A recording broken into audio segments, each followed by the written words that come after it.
ಈ ಆಗಿರುವಂಥದ್ದು ರಘು ಅಂತ ದೊಡ್ಡಬಳ್ಳಾಪುರ ನಗರ ತ್ಯಾಗರಾಜರ 38 ವರ್ಷ.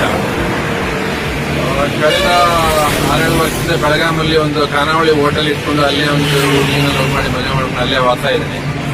ಒಂದು ವಾರದ ಹಿಂದೆ ಬಂದಿದ್ದಾನೆ ಅಂತ ಮಾಹಿತಿ. ಈ ಹಿಂದೆ ಒಂದಿಬ್ಬರ ಜೊತೆ ಗಲಾಟೆ ಮಾಡಿಕೊಂಡು ಒಂದು ಕೇಸ್ ಕೌಂಟ್ರಾಗಿ ಅವ್ರನ್ನ ಕಾಂಪ್ರಮೈಸ್ ಮಾಡ್ಕೊಂಡಿದ್ರು. ನಿನ್ನೆ ಸಾಯಂಕಾಲ ಒಂದು 6 ಗಂಟೆಗೆ ಅವ್ರ ತಾಯಿಗೆ ನಾನು ಹೊರಗಡೆ ಫ್ರೆಂಡ್ಸ್ ಜೊತೆ ಹೋಗಿ ಬರ್ತೀನಿ ಅಂತ ಹೇಳಿ ಬಂದಿದ್ದಾನೆ.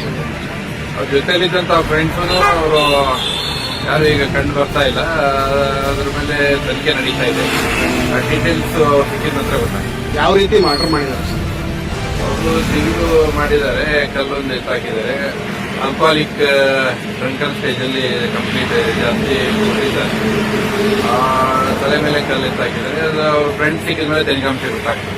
ಮೇಲ್ನೋಟಕ್ಕೆ ಸ್ಥಳೀಯ ಫ್ರೆಂಡ್ಸ್ ಮಾಡಿರೋದು ಅದು ಮೇಲ್ನೋಟಕ್ಕೆ ಕಾಣಿಸ್ತಾ ಇದೆ. ಅವನ್ನ ಈಗಾಗಲೇ ತಂಡ ರಚನೆ ಮಾಡಿದ್ವಿ. ಮತ್ತೆ ಆದ ತಕ್ಷಣ ತನಿಖೆ ಮುಂದುವರೆದಿದೆ.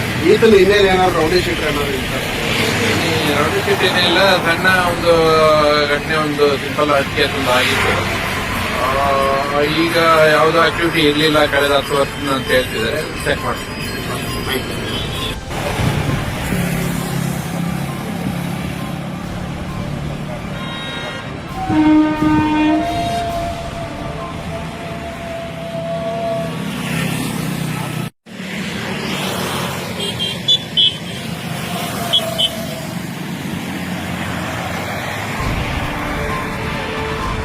ಸ್ನೇಹಿತರೆ, ಇಲ್ಲಿ ಜವಳಿ ಕಾಂಪ್ಲೆಕ್ಸ್ ಮುಂಭಾಗ ದೊಡ್ಡಬಳ್ಳಾಪುರದ್ದು ರಘು ಅಂತೆ, ಬುಲೆಟ್ ರಘು ಅಂತೆ. ನಿನ್ನೆ ನೋಡಿ ಇಲ್ಲಿನ ಬ್ಲಡ್ ಇದನ್ನ ಅದೇ ರೀತಿಯಲ್ಲಿ ಇದೆ.